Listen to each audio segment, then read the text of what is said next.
Hello officers, स्वागत है आप सभी लोगों का फिर से एक बार बहुत इंपॉर्टेंट वीडियो में। यहां पर मैं बात करने वाला हूं अभी हाल फिलहाल में जो आईबीपीएस क्लर्क का नोटिफिकेशन आ चुका है, 6100 से भी ज्यादा वैकेंसीज जिसमें है, उस नोटिफिकेशन के लिए एप्लीकेशन कैसे करना है। स्टेप बाय स्टेप हर एक चीज फॉर्म फिलअप करने की मैं डिटेल में डिस्कस करूंगा। आगे जाने से पहले दो तीन इंपॉर्टेंट चीज है मैं आप लोगों को बता देना चाहता हूं। अभी just RRB PO and clerk के फॉर्म फिलिंग्स कंप्लीट हुए, तो उसमें एक ऐसा एक्सपीरियंस देखने को मिला कि बहुत सारे स्टूडेंट्स फॉर्म फिलअप करते वक्त प्रॉपर ध्यान नहीं रखते हैं और बस उसी की वजह से क्या होता है कि कुछ ना कुछ गलती कर बैठता है और फिर बाद में हमें बहुत सारे मैसेजेस कॉल्स हर जगह पर आते रहते हैं, वीडियो के नीचे कमेंट्स आते रहते हैं, सर मेरे से ये गलत हो गया, सर मैंने वो गलती कर दी, सर मेरे से ये हो गया, होना नहीं चाहिए था, उधर ऐसा बोला था, तो अब मैं क्या करूं। तो ये सारी की सारी चीजें आप अवॉइड करना चाहते हो तो ये वीडियो आखिरी तक स्टेप बाय स्टेप हर एक चीज ध्यान से सुनना और उसी के जैसे बताया हुआ सारे के सारे स्टेप्स फॉलो करना। मेरा नाम है सचिन भगवान अडेकर। मैं बैंकिंग एग्जामिनेशन के लिए पिछले 7 साल से गाइडेंस दे रहा हूं। लॉजिकल रीजनिंग मेरा एक्सपर्टीज है और फर्स्ट अटेम्प्ट में मैंने आईबीपीएस, आरआरबी आईबीपीएस पीओ और एसबीआई पीओ जैसे एग्जामिनेशंस क्लियर किए हैं। तो चलिए ये फॉर्म फिलअप के वीडियो की शुरुआत करते हैं। फॉर्म फिलअप करने से पहले मेक श्योर करना कि आपके पास कुछ डॉक्यूमेंट्स हो। वो डॉक्यूमेंट्स जमा कर लेने हैं आपने। वो डॉक्यूमेंट्स जब आप लोगों के जमा हो जाए उसके बाद ही आपको एक्चुअल फॉर्म फिलिंग स्टार्ट करना है। कौन कौन से डॉक्यूमेंट्स है, सारी चीजें डिटेल में मैं आपको यहां पर बता दूं, बट सबसे पहली चीज बैंकिंग एग्जामिनेशन के रेगुलर अपडेट्स के लिए, मेरी फ्री यूट्यूब क्लासेस के अपडेट्स के लिए Telegram channel BW Sachin sir search कर लीजिएगा और ये टेलीग्राम चैनल ज्वाइन कर लीजिएगा। सारी की सारी चीजों का अपडेट मैं यहां पर टाइम टू टाइम देते रहता हूं। तो सबसे पहले जान लेते हैं कि कौन सी चीजें हमारे पास होनी जरूरी है। आपका एक रिसेंट फोटोग्राफ होना जरूरी है। अभी रिसेंटली खींचा हुआ फोटो, जिस लुक में आप अपना फोटो खींचोगे मेक श्योर उसी लुक में आप एग्जामिनेशन देने जाओगे। लड़कों के साथ बहुत दिक्कत होती है क्योंकि बियर्ड, फोटो खिंचवाते वक्त बियर्ड नहीं थी, है ना। एग्जाम देने गए, पढ़ने के चक्कर में मतलब बियर्ड क्लीन करना ही भूल गए, तो उधर दिक्कत हो सकती है। आपने जो फोटो अपलोड की है और आपकी शक्ल सूरत उस फोटो से अगर मैच नहीं हो रही है तो वहां पे जाके अननेसेसरी आपका टाइम बाकी की चीजों में वेस्ट हो सकता है। तो जो फोटो आप अपलोड करने वाले हो, जिस हुलिये में करने वाले हो, उसी हुलिये में एग्जामिनेशन देने के लिए जाना है। आपके सिग्नेचर का फोटोग्राफ होना चाहिए क्रिस्टल क्लियर, ब्लैक इंक में ये सिग्नेचर करनी है आपको। आगे डिटेल में मैं बताऊंगा। आपके लेफ्ट हैंड का थंब इंप्रेशन का फोटो आपके पास होना चाहिए। हैंड रिटन डिक्लेरेशन, क्या लिखना है, कैसे लिखना है, वो सारी की सारी चीजें आप लोगों के पास होनी जरूरी है। हर एक चीज के बारे में डिटेल में मैं बात करूंगा। पहला है फोटो। तो आपका जो फोटो है वो फोटो स्कैन करके लेना है। अगर स्कैन करना पॉसिबल नहीं है तो आप अपने मोबाइल से भी फोटो खींच सकते हो, कोई इशू नहीं है। बस जो भी फोटो खींचोगे वो क्लियर होना चाहिए, है ना। ब्लर नहीं होना चाहिए, कुछ नहीं होना चाहिए, क्लियरली समझ में आना चाहिए कि भाई साहब हाँ वो आप ही हो, है ना। और कोशिश करिएगा अगर आपको स्पेक्स है तो बिना स्पेक्स पहने आप फोटो ले लो, क्योंकि चश्मा पहन के जब आप फोटो लेते हो कभी कभार उसके ग्लासेस पर रिफ्लेक्शन आ जाता है, तो उस केस में आपकी आंखें क्लियरली विजिबल नहीं होती। ऐसे फोटोज में दिक्कत आ सकती है। तो स्पेक्स पहन के लिया तो ऐसा कुछ नहीं है कि रिजेक्ट हो जाता है, कोई नहीं है, बस आपकी आंखें क्लियरली विजिबल होनी चाहिए। अगर आपकी आंखें क्लियरली विजिबल है तो कोई इशू नहीं आएगा। तो फोटो ले लेना अच्छे से। उस फोटोग्राफ का साइज 4.5 सेंटीमीटर बाय 3.5 सेंटीमीटर होना चाहिए। अब नहीं पता है ये 4.5 सेंटीमीटर बाय 3.5 सेंटीमीटर कैसे करना है, क्या करना है, नहीं पता, कोई इशू नहीं है। अगर आपके डायमेंशंस ये नहीं है तो इन डायमेंशंस में फोटो कैसे लानी है ये भी मैं आपको डिटेल में बताऊंगा, है ना। आपके फोटो के डायमेंशंस 200 पिक्सल्स बाय 230 पिक्सल्स होने चाहिए, ये प्रेफर्ड पिक्सल्स है ना। और जो भी आपकी फोटो की साइज होगी ये 20 केबी से 50 केबी के बीच में होगी। अब बहुत बार क्या होता है ना सर, बहुत बार हम जो फोटो खींचते हैं ये इससे कई ज्यादा बड़ा होता है। और ये पिक्सल्स के साइज में हमारा फोटो नहीं होता। तो इसको इन पिक्सल्स के साइज में, इस साइज में और यहां पर ये साइज में कैसे लाना है, इसके लिए आगे मैं डिटेल में डिस्कस करने वाला हूं। तो हर एक स्टेप को ध्यान से देखना। तो जैसे आपने फोटो ले लिया, वैसे आपको अपने सिग्नेचर को स्कैन कर लेना है। स्कैनर अवेलेबल नहीं है, एक साफ सुथरा क्लियर कट फोटो खींच लो अपने सिग्नेचर का, सिग्नेचर प्लेन पेपर पे हो, है ना। जैसे यहां पर मैंने आपको दिखाया है, मैं मेरी सिग्नेचर का डेमो भी दिखाऊंगा कि मैंने कैसे सिग्नेचर किया है, क्या किया है। तो ये सिग्नेचर ब्लैक इंक में होनी जरूरी है। ब्लू इंक में हो तो नहीं चलेगा, देखो कभी चल जाता है कभी नहीं चल जाता, है ना। टू बी वेरी ऑनेस्ट, मैंने ऐसे कैंडिडेट्स देखे हैं ब्लू इंक में जिनका चल गया, और कुछ ऐसे भी देखे जिनका नहीं चला। तो अगर नोटिफिकेशन में क्लियर कट बोला है कि ब्लैक इंक में ही सिग्नेचर करना है, चुपचाप ब्लैक इंक में सिग्नेचर करेंगे। फिर आपके सिग्नेचर का जो भी फोटो या स्कैन्ड वर्जन होगा, उसके डायमेंशंस पिक्सल्स के फॉर्मेट में अगर हम रेफर करें 140 by 60 pixel. Again in dimensions में अगर आपकी फोटो नहीं है तो उसको कन्वर्ट किया जा सकता है, बहुत सिंपल प्रोसेस है, आगे मैंने एक्सप्लेन किया हुआ है।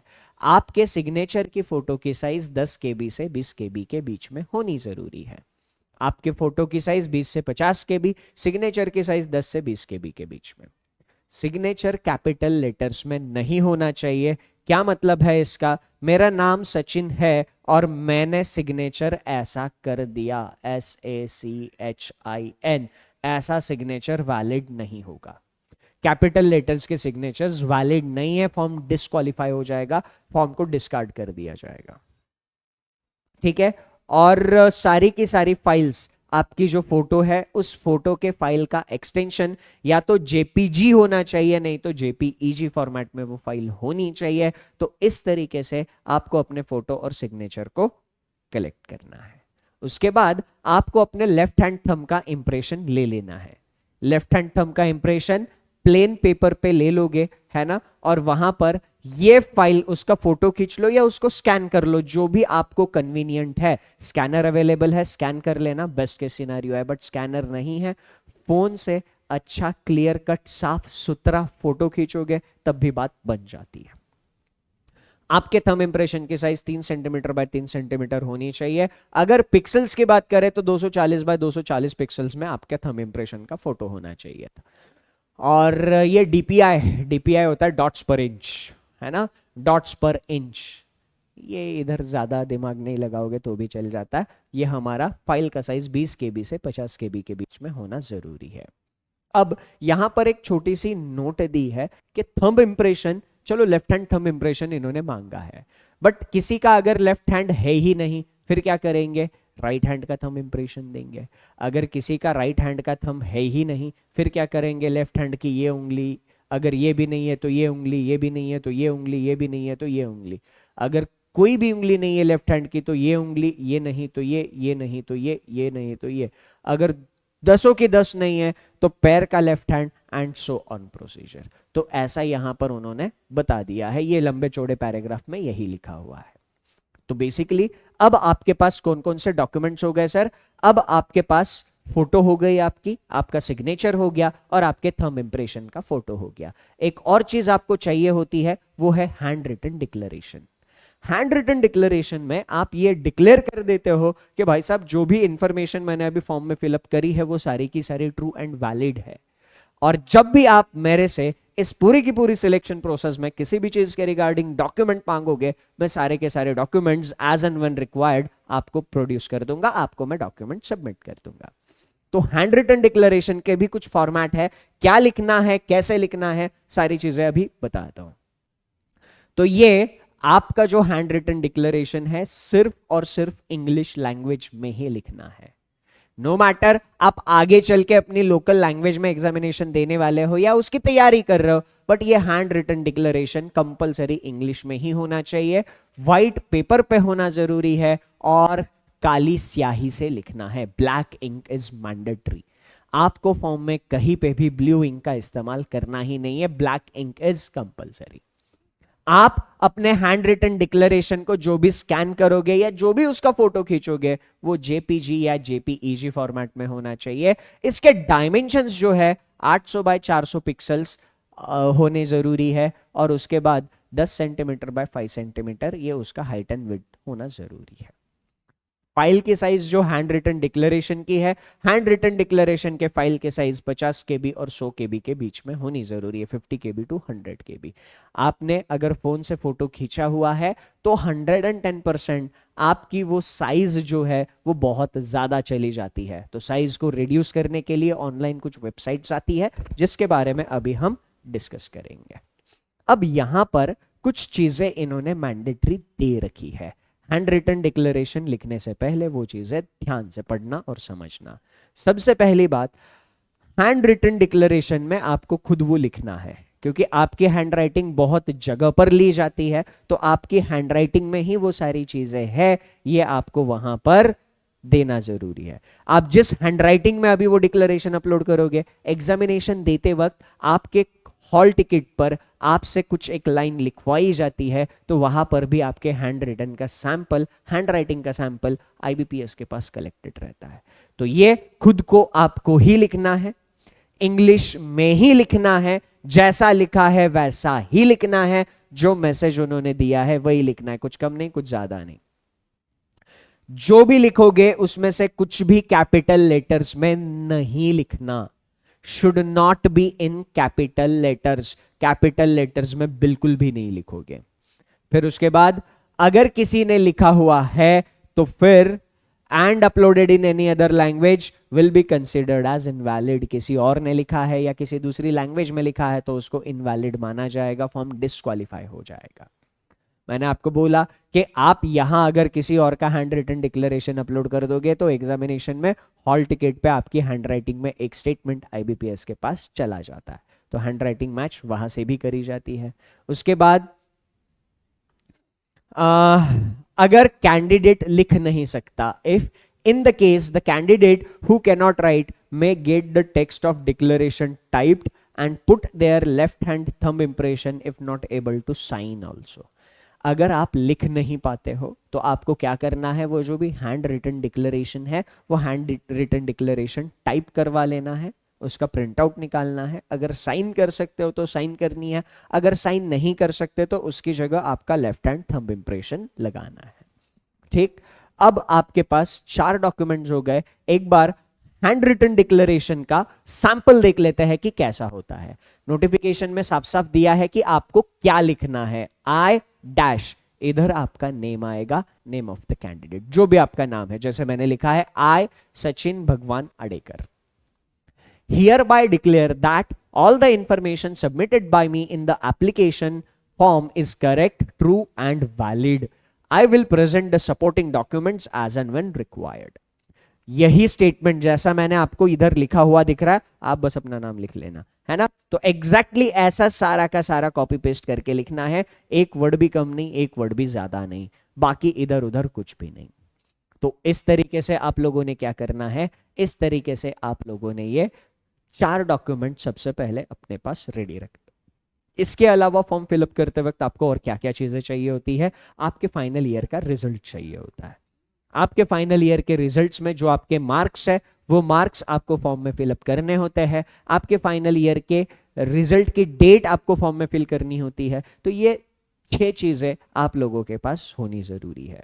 अगर आपने ये चीजें इकट्ठा कर ली है, सारे के सारे डॉक्यूमेंट्स को कन्वर्ट कर लिया है, तो फिर आगे की प्रोसीजर पे ध्यान देते हैं। आगे फॉर्म फिलिंग और फोटोज की साइज कम ज्यादा करने के ऑप्शंस मैं आप लोगों के साथ शेयर करूंगा, तो ध्यान से सुनना। ओके, तो अभी हम आ चुके हैं उस विंडो पे जहां पर हम अपना एक्चुअल रजिस्ट्रेशन प्रोसेस स्टार्ट करने वाले हैं। रजिस्ट्रेशन प्रोसेस स्टार्ट करने के लिए आपको इस लिंक पर आना है। ये लिंक क्या है और टाइप करने की बिल्कुल भी मेहनत मत करना, इस लिंक को मैंने नीचे पिंड कमेंट में दिया हुआ है। फॉर्म फिलिंग स्टार्ट करने से पहले हम मेक श्योर कर लेंगे कि हमारे पास हमारा फोटो, हमारी signature, handwritten declaration and thumb impression जिन भी साइजेस में हमें चाहिए हमारे पास अवेलेबल है। अभी मेरे पास वो सारे के सारे डायमेंशंस अवेलेबल नहीं है, तो सबसे पहले मुझे उनको कन्वर्ट करना पड़ेगा। तो उनके साइजेस को कन्वर्ट करने के लिए countingcharacters.com इमेज रिसाइजर्स ऑनलाइन, इस लिंक पर आपको आना है। ये भी टाइम करने की जहमत मत उठाना, इस लिंक को भी मैंने नीचे पिंड कमेंट में दिया हुआ है। सबसे पहले क्या करेंगे, जो भी चीज़ हम लोगों को कन्वर्ट करनी है वो यहाँ पर choose an image to resize पे क्लिक करके अपलोड करेंगे। अभी मैंने यहाँ पर मेरा फोटो अपलोड कर लिया है, जैसे कि आप यहाँ पर देख पा रहे हो।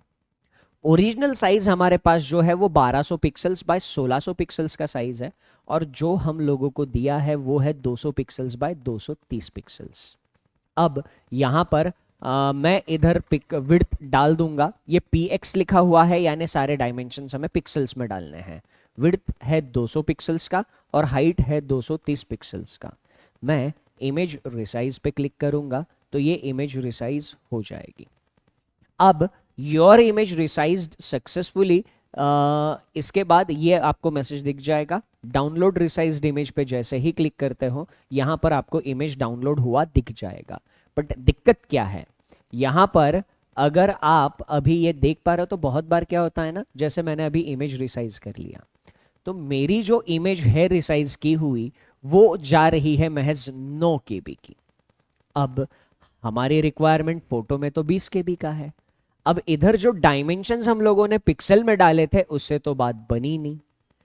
तो बहुत बार ये इशू इस वेबसाइट के साथ फेस होता है, तो आपको करना क्या है, अब जैसे पहले मैंने इधर 200 पिक्सल्स बाय 230 पिक्सल्स डाले थे तो मेरी इमेज 9 KB की बनी। मैं क्या करूंगा, अब मैं इधर 400 पिक्सल्स बाय 460 पिक्सल्स इसी प्रोपोर्शन में मैं इसको क्या करूंगा, मैं इंप्रूव करूंगा। तो यहाँ पर मैं फिर से रिसाइज इमेज पे क्लिक करता हूँ तो मेरी इमेज यहाँ पर रिसाइज हो जाएगी, है ना। मैं जैसे ही डाउनलोड करता हूँ तो अब मेरी इमेज जो बनी है, मेरा फोटो जो बना है वो 24 KB का बना है। तो अब ये मेरे रिक्वायरमेंट के हिसाब से बन गया है। ऐसे ही मैं क्या करूंगा, ऐसे ही मैं सिग्नेचर को भी कन्वर्ट कर लूंगा। मैं आपको सिग्नेचर को भी कन्वर्ट करके दिखाता हूं, है ना। तो देखो अब मुझे क्या करना है, सिग्नेचर को कन्वर्ट करना है। मैं choose an image to resize पे क्लिक करूंगा, सिग्नेचर को चूज करूंगा तो यहां पर आपको मेरी सिग्नेचर दिख रही है। सिग्नेचर ब्लैंक इंक में होना मैंडेटरी है। ओरिजिनल सिग्नेचर का विड्थ एंड हाइट यहां पर हमारे पास है 1280 पिक्सल इसकी विड्थ है और इसकी हाइट 766 पिक्सल है। तो सिग्नेचर के लिए पिक्सल्स में हमारे पास रिक्वायरमेंट क्या है, पिक्सल्स में हमारे पास रिक्वायरमेंट है 140 by 60 pixels, width 140 pixel, height 60 pixels. अब जैसे ही मैं रिसाइज इमेज पे क्लिक करूंगा तो यहां पर इमेज रिसाइज हो जाएगी। डाउनलोड इमेज पे क्लिक करूंगा तो यहां पर मैं देख पा रहा हूं मेरी जो इमेज है वो सिर्फ और सिर्फ 2 KB की बनी है ना। अब ये मेरी सिग्नेचर महज 2 KB की बनी है, तो जब मैं ये रिसाइज की हुई सिग्नेचर अपलोड करने जाऊंगा तो सिस्टम मेरा सिग्नेचर नहीं लेगा। तो मुझे क्या करना होगा, इसी प्रोपोर्शन में मुझे क्या करना है, मुझे इन डायमेंशंस को चेंज करना है। 140 का डबल मैंने कर दिया 280 और इधर 60 का डबल मैंने कर दिया 120। और मैं यहाँ पर फिर से मेरा सिग्नेचर अपलोड कर देता हूँ। सिग्नेचर अपलोड करने के बाद रिसाइज इमेज पे क्लिक कर लिया मैंने और यहाँ पे डाउनलोड रिसाइज्ड इमेज पे क्लिक कर रहा हूँ। तो यस, अब मेरी सिग्नेचर जो भी रिक्वायर्ड साइज थी 10 KB से 20 KB के बीच में, उसके बीच में आ गई है। तो ये छोटी सी प्रिकॉशन आप लोगों को लेनी है इन केस आपके अगर वहां पर साइज रिक्वायर्ड में आपको नहीं मिल रहा है तो आप लोग क्या करोगे, आप लोग उन डायमेंशंस को उस प्रोपोर्शन में चेंज करोगे। तो चलिए ऐसे ही आप थंब इंप्रेशंस और हैंड रिटन डिक्लेरेशन का कर लेना। अब हम actual form fill up process start करते हैं। तो नीचे जो लिंक दिया है उस पर क्लिक करोगे तो सीधा आप यहां पर पहुंच जाओगे। यहां पर आपको click here for new registration पे क्लिक करना है और अपना रजिस्ट्रेशन शुरू करना है। ध्यान रखना ये रजिस्ट्रेशन आप केवल और केवल 21 जुलाई से पहले ही कर सकते हो। 21 जुलाई को भी कर सकते हो, बट मेरा एडवाइस ये रहेगा कि लास्ट डेट का इंतजार मत करना। लास्ट मोमेंट में खुदा न खास्ता अगर कुछ इशू हो गया तो फिर हमारे फॉर्म फिलिंग को लेकर दिक्कतें हो सकती है। तो इसीलिए कोशिश करो ये वीडियो देखने के बाद 1-2 दिन में आप फॉर्म फिलअप कर दो। तो चलिए शुरू करते हैं। मैंने क्लिक किया है click here for new registration पे। यहां पर ये पेज सबसे पहले खुलेगा। इधर मुझे मेरी बेसिक इंफॉर्मेशन फिलअप करनी है। तो यहां पर अभी मैंने मेरी सारी की सारी बेसिक इन्फॉर्मेशन फिल कर दी है, first name, middle name, last name, contact number, आपका मेल आईडी एंड सारी की सारी चीज़ें। उसके बाद ये कैप्चा आपको यहाँ पे एंटर करना है। ये सारी डिटेल जब आप एंटर कर लोगे तो आपको सेव एंड नेक्स्ट पे क्लिक करना है। जैसे ही आप नेक्स्ट पेज पे चले जाओगे, यहाँ पर आपको सारी की सारी चीज़ें अपलोड करनी होगी। अब सबसे पहले आप लोग यहाँ पर क्या देखोगे कि आपका फोटोग्राफ आपको चूज करना है। तो ये फोटोग्राफ चूज करने के लिए आपको यहाँ पर क्लिक करना है चूज फाइल। अब यहाँ पर आपने जो भी इमेजेस कन्वर्ट कर रखे हैं उन इमेजेस को अपलोड करना है। तो देख लीजिए, प्रॉपर साइजेस में अगर इमेजेस है तो फट से यहाँ पर इमेज अपलोड हो जाती है। अब पिछली बार से इन्होंने क्या करा है, पिछली बार से इन्होंने एक चीज़ यहाँ एडिशनल इंट्रोड्यूस कर दी है कि हमें अपना एक फ़ोटो स्कैन करके भी अपलोड करना पड़ता है ना। अगर आप जिस सिस्टम से फॉर्म भर रहे हो उस सिस्टम पर वेबकैम है, फ़ोन से भर रहे हो, फ़ोन पे तो फ्रंट कैमरा होता ही है, तो आप कैप्चर फ़ोटो पे क्लिक कर सकते हो। बट इन केस आप डेस्कटॉप से, लैपटॉप से फॉर्म फिल कर रहे हो और उसमें वेबकैम नहीं है, तो आपको क्लिक हियर टू स्कैन पे क्लिक करना है। ये क्यूआर कोड दिखेगा, इस क्यूआर कोड को आप अपने फ़ोन के कैमरे में स्कैन कर लोगे तो आपके फ़ोन में स्कैनर ओपन हो जाएगा। जैसे ही आपके फ़ोन में स्कैनर ओपन हो जाता है, आप वहाँ से फ़ोटो कैप्चर कर लोगे तो ये फ़ोटो अपने आप यहाँ पे रिफ्लेक्ट हो जाएगी। तो जैसे अभी आप लोग मेरी इस फोटो को यहाँ पर रिफ्लेक्ट होता हुआ देख सकते हो, दिख गई है ना। तो ये इस तरीके से मैं फ़ोन से अभी इस इमेज को वेरीफाई कर लिया, तो ये मेरी कैप्चर्ड इमेज यहाँ पे आपको दिख रही है। अब इन दोनों इमेजेस में अगर ज़्यादा फर्क होगा, ज़मीन आसमान का फर्क होगा, तो फॉर्म फिलअप में दिक्कतें आ सकती है। बट अगर थोड़ी बहुत मैच हो रही है और सिस्टम ने एक बार एक्सेप्ट कर लिया तो फिर कोई दिक्कत नहीं है। आई कंफर्म पे मैं क्लिक कर दूंगा। अब मुझे सिग्नेचर अपलोड करनी है, तो सिग्नेचर को भी मैंने कन्वर्ट करके रखा था, ये सिग्नेचर भी यहाँ पे अपलोड हो गई।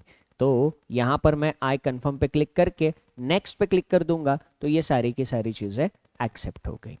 अब यहाँ पर मुझे मेरी बाकी की इंफॉर्मेशन फिल करनी है, तो ये इंफॉर्मेशन आप लोग भी फिल कर लीजिएगा। फटाफट फटाफट फटाफट मैं ये इंफॉर्मेशन फिल करता हूं, फिर आगे की जानकारी हम देख लेंगे। अब यहाँ पर इस पेज पे सबसे इंपॉर्टेंट एक सवाल आता है, क्या आपने इससे पहले आरआरबी का आईबीपीएस क्लर्क का एग्जामिनेशन दिया है क्या? अब आपको जो अटेम्प्ट्स काउंट करने हैं वो प्रीलिम्स के अटेम्प्ट्स काउंट करने नहीं होते। आपने प्रीलिम्स सिर्फ दिया है और उसका मेंस एग्जामिनेशन आपने नहीं दिया, तो आपका वो अटेम्प्ट नहीं माना जाएगा। इससे पहले आईबीपीएस क्लर्क के जितने भी मेंस एग्जामिनेशन आपने दिए बस उसको काउंट करेंगे और वो अटेम्प्ट्स आप यहाँ पे लिखोगे। अगर मैं 2 अटेम्प्ट्स दे चुका हूं तो यहाँ पर मैं 2 लिखूंगा, और फिर कौन कौन से 2 अटेम्प्ट्स मैंने दिए हैं वो 2 अटेम्प्ट्स यहाँ पर हम क्लिक करेंगे। ठीक, तो यहाँ पर अगर आपने इससे पहले कोई भी मेंस नहीं दिया है तो नो पे क्लिक करोगे और यहाँ पे सारी की सारी चीजें सॉर्टेड हो जाएगी। अब सारी इंफॉर्मेशन फिल करने के बाद यहाँ पर आपको वैलिडिटी और डिटेल्स पे क्लिक करना है, और जैसे ही क्लिक करोगे आप सेव एंड नेक्स्ट पे क्लिक करोगे, अगली इंफॉर्मेशन पे पहुंच जाओगे। यहाँ पर आपके educational qualification and work experience के रिगार्डिंग आपको चीजें फिलअप करनी है। तो फटाफट मैं इसको फिलअप कर लेता हूं, आप भी इन डिटेल्स को फिलअप कर लीजिएगा और फिर आगे प्रोसीड करते हैं। अब यहां पर अपने एजुकेशनल डिटेल्स को फिल करते हुए एक सबसे इंपॉर्टेंट चीज आती है, ये वाला question, do you have operating and working knowledge in computer systems. अगर आप यहाँ पे नो करते हो तो भी दिक्कत नहीं है, बट आपको अगर नॉलेज है तो आप यस पे क्लिक करिएगा, और यहाँ पे आप लोगों ने ये सिलेक्ट करना है कि आपको ये नॉलेज कैसे है, कि आपने कंप्यूटर में कोई सर्टिफिकेशन किया है, आपका डिप्लोमा हो चुका है, आपकी डिग्री हो चुकी है, या फिर आपने अपने स्कूल या कॉलेज में कहीं ना कहीं किसी भी इंस्टीट्यूट में कंप्यूटर को सीखा है। तो यहाँ पर इन केस आपके पास अभी के लिए कोई कंप्यूटर नॉलेज नहीं है तो भी कोई इशू नहीं होता, आप नो पे क्लिक कर देना, और इसके बाद कंप्यूटर सर्टिफिकेशन का कोई एक कोर्स रिकॉग्नाइज्ड इंस्टीट्यूट से कर लेना तो भी चल जाएगा, कोई इशू नहीं है। बट हाँ, डॉक्यूमेंट वेरिफिकेशन से पहले पहले आपको अपना कंप्यूटर नॉलेज यहाँ पर प्रूव करना होगा। तो मैं यहाँ पर यस पे क्लिक कर देता हूँ। अब मेरी खुद की डिग्री ही कंप्यूटर इंजीनियरिंग में हो चुकी है। मैं यहाँ पर डिग्री पे क्लिक किया, कंप्यूटर लैंग्वेज में क्लिक किया और मैं आगे बढ़ा।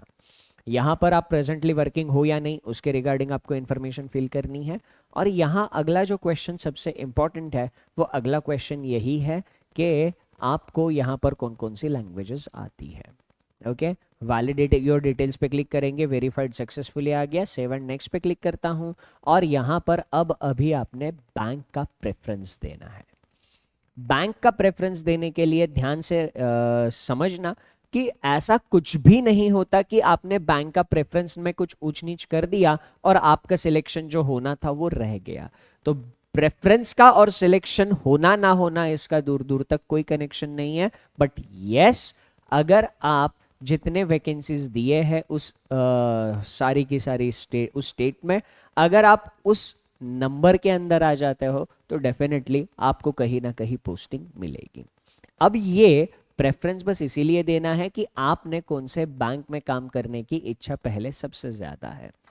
तो यहाँ पर मैं सबसे पहले पंजाब नेशनल बैंक, कोई ऐसा मतलब ये आपके पर्सनल चॉइस के हिसाब से है, आपको कौन सा ब्रांड नेम अच्छा लगता है या फिर उसकी ब्रांचेस के हिसाब से किसकी ब्रांचेस कहाँ कहाँ पर है, ये सारी चीज़ें ध्यान में रखते हुए आप ये प्रेफरेंस दे सकते हो। पंजाब नेशनल के बैंक, मैं यहाँ पर बैंक ऑफ बड़ौदा, फिर बैंक ऑफ महाराष्ट्र, फिर कैनरा बैंक, फिर मैं यहाँ पर चूज़ करता हूँ union bank of India, Punjab and Sindh bank, central bank of India, Indian bank, Indian overseas bank, bank of India and UCO bank. तो ऐसे जिस सीक्वेंस में मैं ये टिक करते जाऊंगा उस सीक्वेंस में यहाँ पर बैंकों के नाम आते जाएंगे और ये मेरी फाइनल प्रेफरेंस लिस्ट होगी।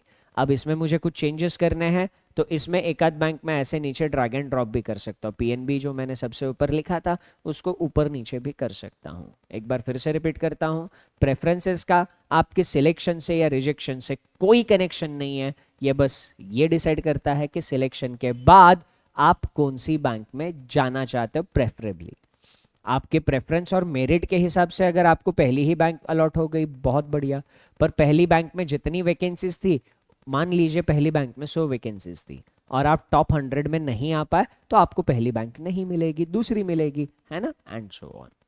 तो प्रेफरेंस अच्छे से डाल देना। अब यहाँ पर जब मैं सारी की सारी चीज़ें कर लेता हूँ तो ये मेरी पूरी की पूरी इंफॉर्मेशन यहाँ पर आ जाती है। अब एक और चीज़, ये प्रेफरेंसेस इधर दिख जाएंगे। सबसे इंपॉर्टेंट एक और चीज़, इधर कंप्लीट रजिस्ट्रेशन पर क्लिक करने से पहले ये जो इंफॉर्मेशन दी है ध्यान से सारी की सारी इंफॉर्मेशन देखना। जब आप इस बात को लेकर श्योर हो जाओगे कि आपने कोई इंफॉर्मेशन चेंज नहीं करनी है तो यहाँ पे कंप्लीट रजिस्ट्रेशन पे क्लिक करना। जैसे ही आप कंप्लीट रजिस्ट्रेशन पे क्लिक करोगे तो यहाँ पर आपको ये अपने left thumb impression and right hand declaration, handwritten declaration upload करने का ऑप्शन आ जाएगा। तो मैं यहाँ पर मेरा थंब इंप्रेशन अभी अपलोड कर देता हूँ।